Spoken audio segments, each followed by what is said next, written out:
The date is January 26th, 1945.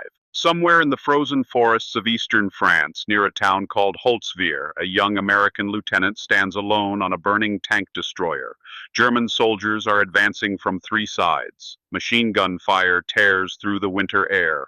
Artillery shells explode in waves of fire and ice. The lieutenant is 19 years old. He weighs 112 pounds, and he's about to do something that will become legend. But to understand that moment, that impossible moment, we need to go back, way back, to a place where heroes weren't supposed to come from. Fade to rural Texas. Hunt County, Texas, 1925. This is cotton country, sharecropper country, a place where the soil is red and the poverty runs deeper. On June 20th of that year, a baby boy is born in a sharecropper's shack near Kingston. His name is Audie Leon Murphy. There's nothing about his birth that suggests destiny, nothing that hints at medals or glory, just another mouth to feed in a family that can barely feed itself. Audie is the seventh of 12 children. His father, Emmett Murphy, is a sharecropper with a mean streak and an unreliable nature. His mother, Josie Bell Killian, is the backbone of the family, tough, resourceful, and determined to keep her children alive despite impossible odds. The Murphy children grow up in a rotating series of shacks and tenant farms. They move constantly, always one step ahead of unpaid rent, always chasing the next cotton harvest.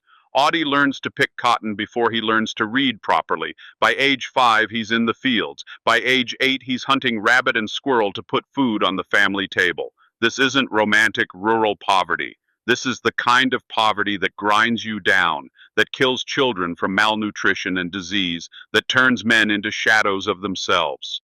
When Audie is in 5th grade, his father abandons the family, just walks away one day and never comes back.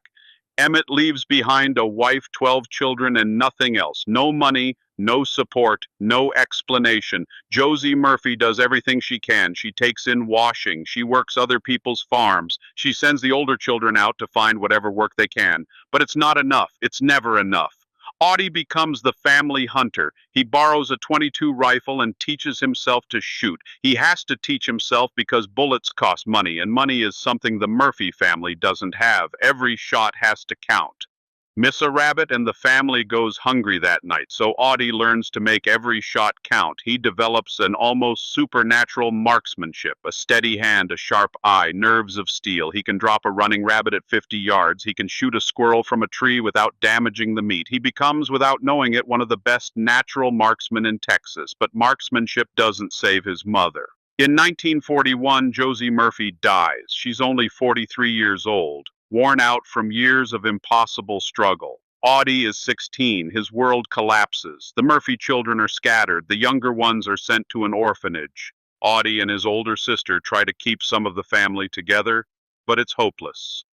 Everything falls apart. The family that Josie held together through sheer will and determination simply dissolves. Audie is adrift. He's barely educated. He dropped out of school in 5th grade.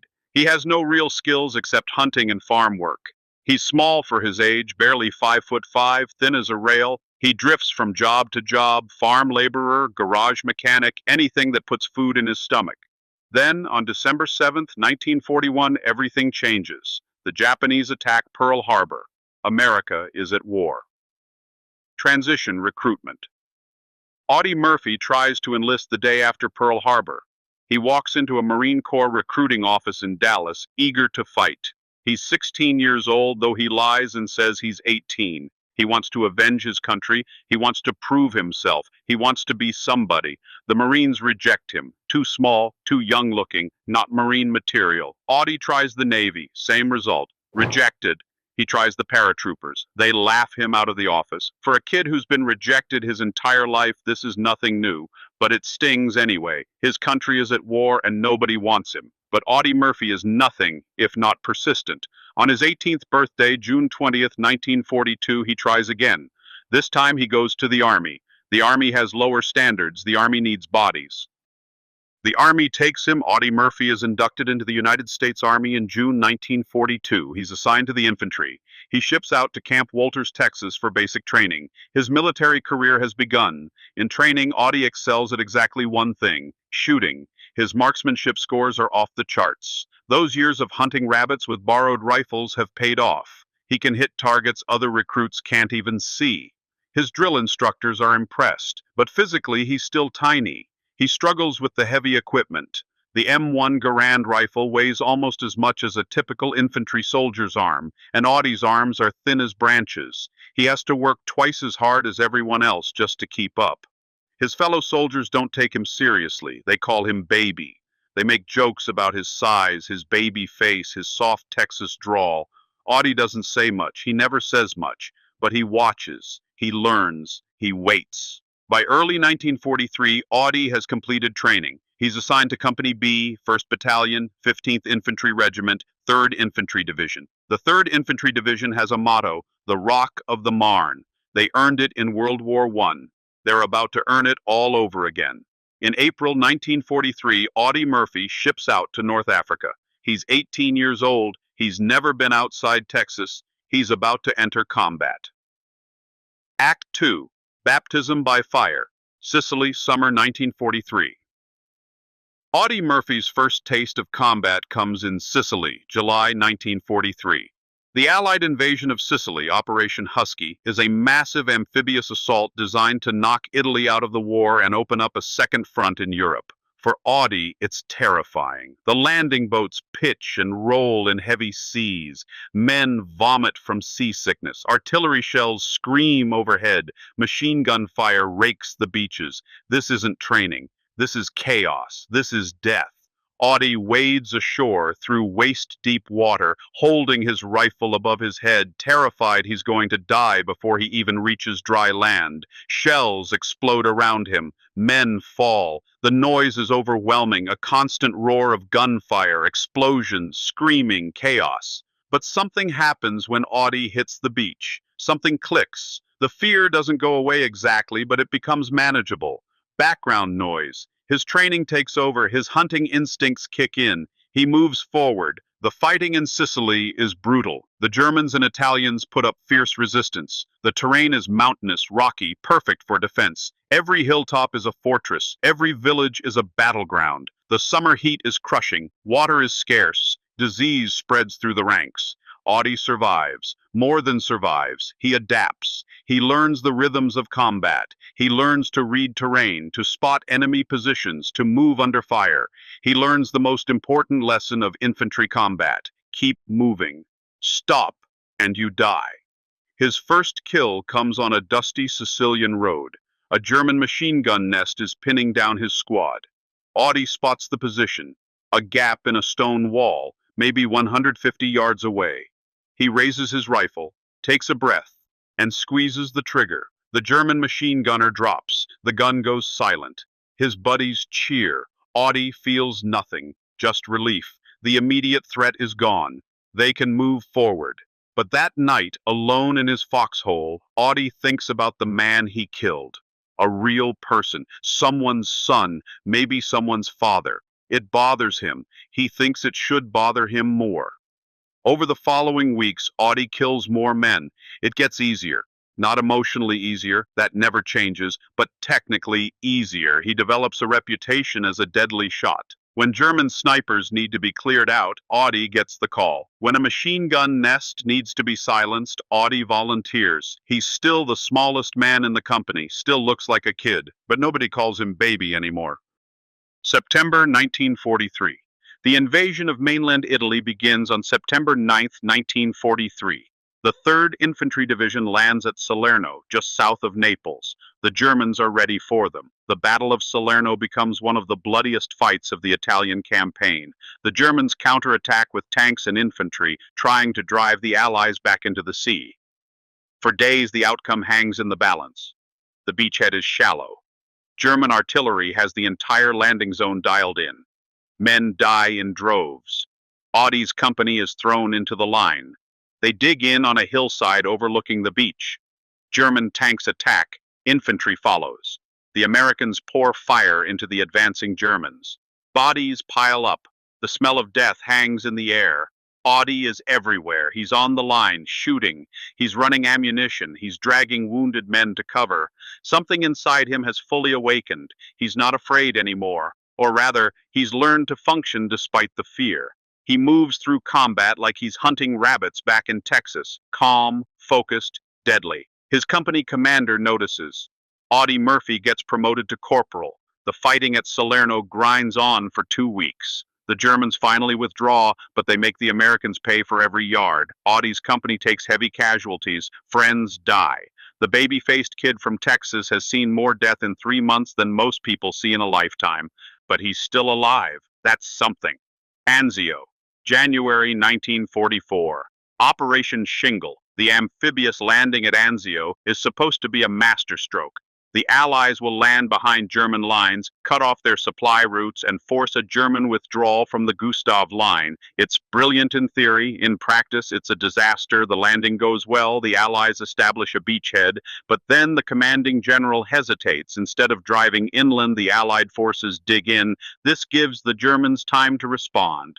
And respond they do. Within days, German forces surround the beachhead. The Anzio landing becomes the Anzio siege. Audie Murphy and the 3rd Infantry Division are trapped in a pocket about 15 miles wide and 10 miles deep. German artillery pounds them constantly. There's nowhere to hide. The beachhead is flat, exposed. Men live in foxholes and drainage ditches. The shelling never stops. This is Audie's introduction to sustained, grinding combat. Not the quick raids and fluid battles of Sicily, but static, attritional warfare. Day after day of shelling, night after night of German infiltration attacks. No rest, no relief, just survival. Men crack. Shell shock, what we now call PTSD, becomes epidemic. Men start shaking and can't stop. Men stop talking. Men stare into space with empty eyes. The lucky ones get evacuated. The rest stay in the line. Audie stays in the line. He gets promoted to sergeant. He leads patrols into no man's land, probing German positions. He's calm under fire. His men trust him. When Audie says move, they move. When he says hold, they hold. On a cold January night, Audie's platoon is on the line when Germans attack. They come in waves, supported by tanks. The fighting is hand-to-hand, brutal. Audie's platoon commander is hit. Men are falling. The line is breaking. Audie takes command. He rallies the survivors. He calls in artillery fire danger close, so close that American shells are landing meters from their position. The German attack breaks. The line holds. For this action, Audie Murphy receives his first significant decoration, the Bronze Star with V device for valor. He's 19 years old. The Anzio siege lasts 4 months. When the breakout finally comes in May 1944, Audie Murphy is one of the few original members of his company still standing. He's been promoted to staff sergeant, he's killed dozens of enemy soldiers, he's saved countless American lives, and he's just getting started. August 1944. Operation Dragoon. The invasion of southern France launches on August 15, 1944. The 3rd Infantry Division lands near Saint-Tropez. After the grinding horror of Anzio, this feels almost easy. The Germans are retreating, the Allied armies are advancing, victory is in the air, but the Germans don't give up without a fight.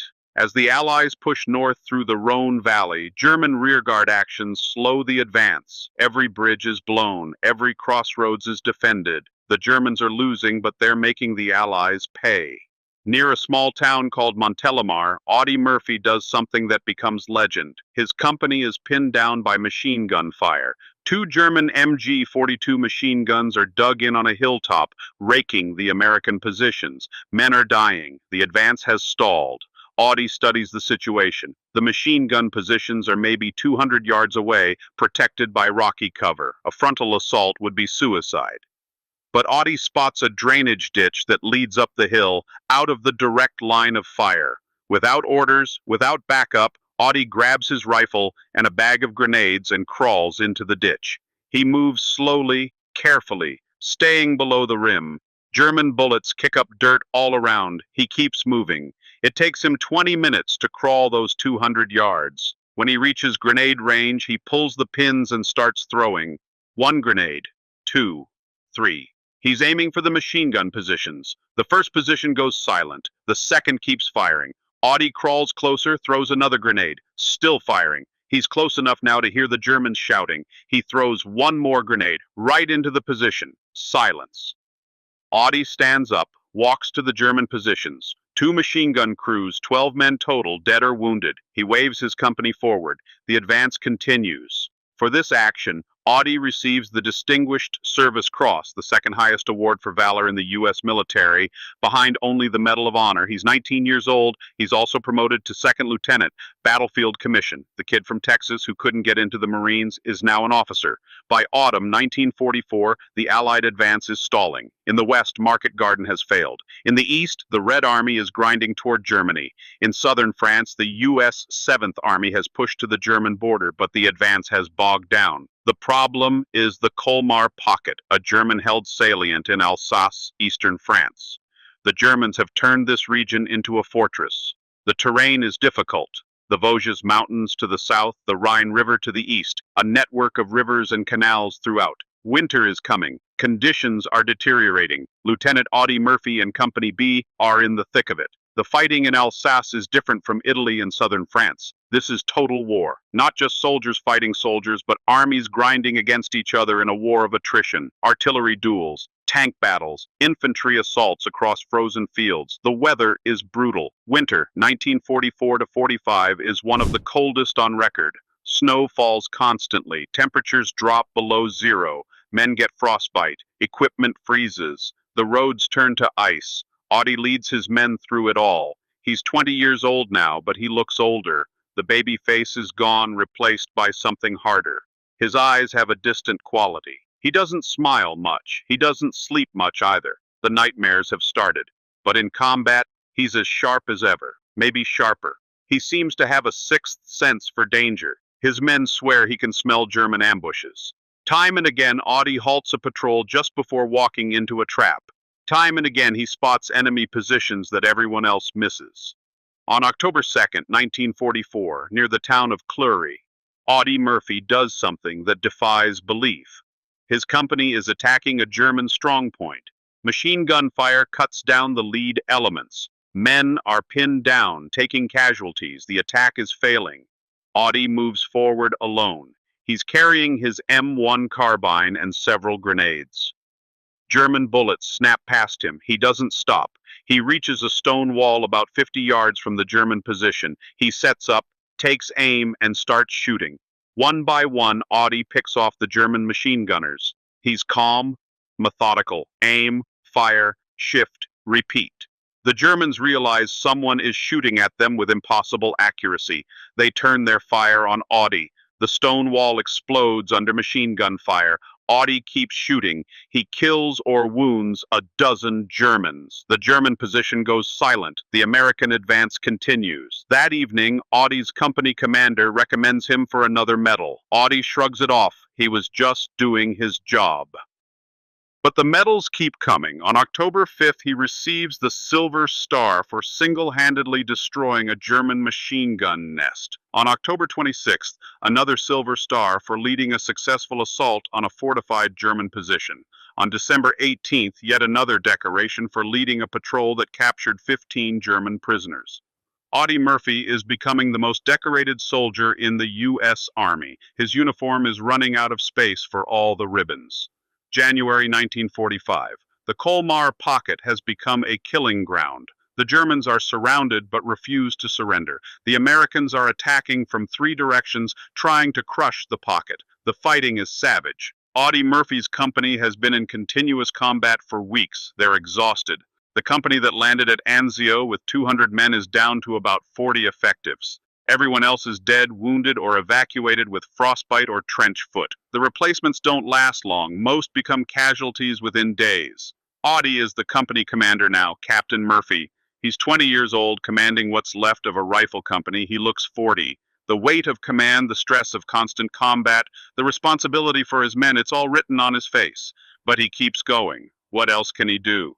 His men need him. The mission continues. The war goes on. On January 25th, Company B receives orders to attack the town of Holtzwihr. It's a small village on the edge of the Colmar Pocket, strategically insignificant but tactically important.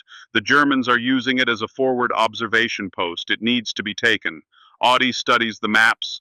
Holtzwihr sits in flat, open country. fields of snow stretching in every direction, a few scattered woods, a network of irrigation ditches, no cover, no concealment, and the Germans have had weeks to prepare their defenses. This is going to be bad. On the morning of January 26th, Company B moves out. They advance across frozen fields toward Holtzwihr. The snow is knee-deep. The temperature is well below freezing. The men are already exhausted before they even reach the German lines. The Germans are waiting. January 26, 1945, the day of legend. The attack begins at first light. Company B, reinforced with a platoon of tank destroyers, advances toward the woods south of Holtzwihr. The plan is simple. Reach the tree line, establish a defensive position, then push into the village. They make it to the woods. The Germans let them get close. Then all hell breaks loose. German machine guns open up from concealed positions. Mortars start falling. Artillery shells scream in. The Americans hit the ground, scrambling for cover. Men are already down. Audie gets on the radio. He calls for artillery support, for airstrikes, for anything. The response is negative. Weather's too bad for air. Artillery is supporting other operations. Company B is on its own. The morning grinds on. The Americans cling to their position in the woods. The Germans probe the line, testing for weakness. Audie moves along the line, encouraging his men, directing fire, calling out targets. This is what he's good at. This is what he's been trained for. Around 2 p.m., Audie spots movement. Through the falling snow, he sees German infantry forming up in the woods across the field. A lot of infantry. Behind them, German tanks and tank destroyers are moving into position. Audie's blood runs cold. This isn't a probe. This is a counterattack. A big one. He gets on the radio again. We've got enemy armor and at least a company of infantry moving toward our position. We need support immediately. The response crackles back. Negative. No support available. Hold your position. Audie looks at his men. 40 guys, most of them scared kids. He's got no anti-tank weapons except the M10 tank destroyers. And M10s aren't designed for static defense. They're tank killers, fast and agile but lightly armored. But they're all he's got. Audie runs to the nearest M10. The crew is watching the German advance through their periscopes. The driver looks at Audie. Sir, we need to fall back. There's too many of them. Audie shakes his head. Pull back to that clearing. Set up a firing position. We're going to hold as long as we can. The M10 backs up about 100 yards, positioning itself at the edge of the woods with a clear field of fire. The other M10 moves to support. Audie returns to his men, spreads them out along the tree line. The German attack begins around 2:30 p.m. 6 German tanks and tank destroyers emerge from the woods across the field, about a kilometer away. Behind them, German infantry, at least 200 men, maybe more, advance in a skirmish line. The Americans open fire. Rifles, machine guns, the M10s, everything they've got. The range is long, maybe 800 yards, but they're trying to slow the German advance. It doesn't work. The Germans keep coming. Audie is everywhere. He's directing fire, calling out targets, trying to coordinate a defense with minimal resources. One of the M10s scores a hit on a German tank destroyer. The vehicle stops, smoke pouring from its engine. The crew bails out. Small victory. But the Germans are getting closer. 600 yards, 500 yards. Their return fire is intensifying. German artillery starts falling on the American position. Trees explode. Men scream. The situation is deteriorating rapidly. Then disaster strikes. A German shell hits one of the M10s. The vehicle explodes in a ball of flame. The crew is killed instantly. Audie watches the M10 burn, knows those men are gone. That's half his anti-tank capability destroyed. The remaining M10 keeps firing. The crew is brave, disciplined, but Audie can see they're getting nervous. The German armor is at 400 yards now. At this range, German guns can punch through the M10's thin armor like tissue paper.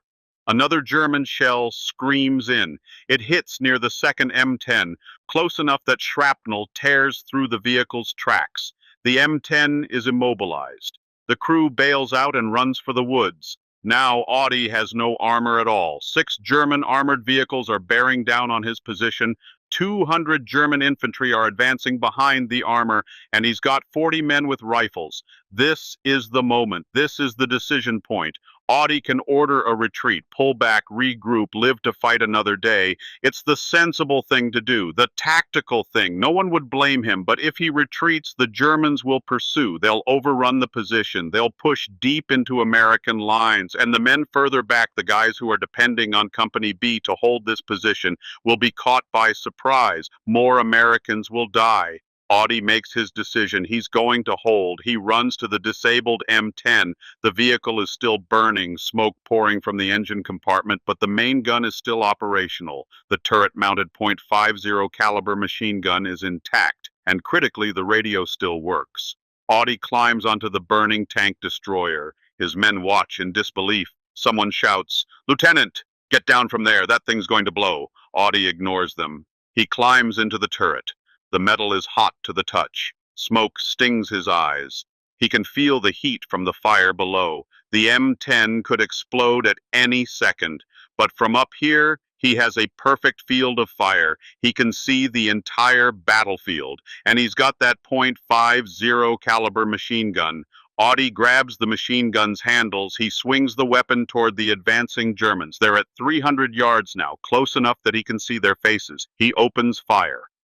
The 50 caliber M2 Browning machine gun is one of the most effective weapons ever designed. It fires .50 caliber rounds, bullets half an inch in diameter at a rate of 450 rounds per minute. Each bullet can punch through brick walls, disable vehicles, and tear a human body in half. In Audie Murphy's hands, it becomes death incarnate. He sweeps the machine gun across the advancing German line. The weapon roars. German soldiers drop. The advance falters. The Germans have been expecting scattered rifle fire from a retreating American force. They aren't expecting this. They aren't expecting a single man on a burning tank to stand his ground and fight.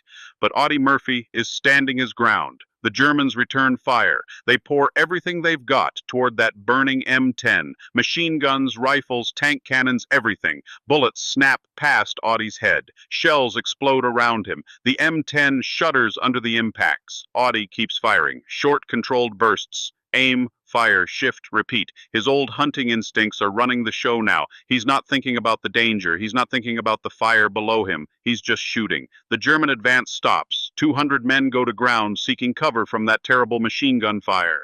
The German commanders are shouting, trying to rally their men, but no one wants to advance into that field of fire.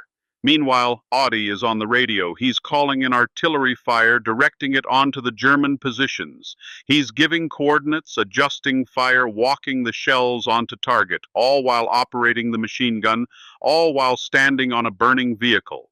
The American artillery responds. Shells begin falling among the German infantry. The Germans take casualties. Some try to retreat. Audie cuts them down. Others try to advance. Audie kills them too. One of the German tanks spots the source of all this trouble. The tank commander trains his main gun on the burning M10.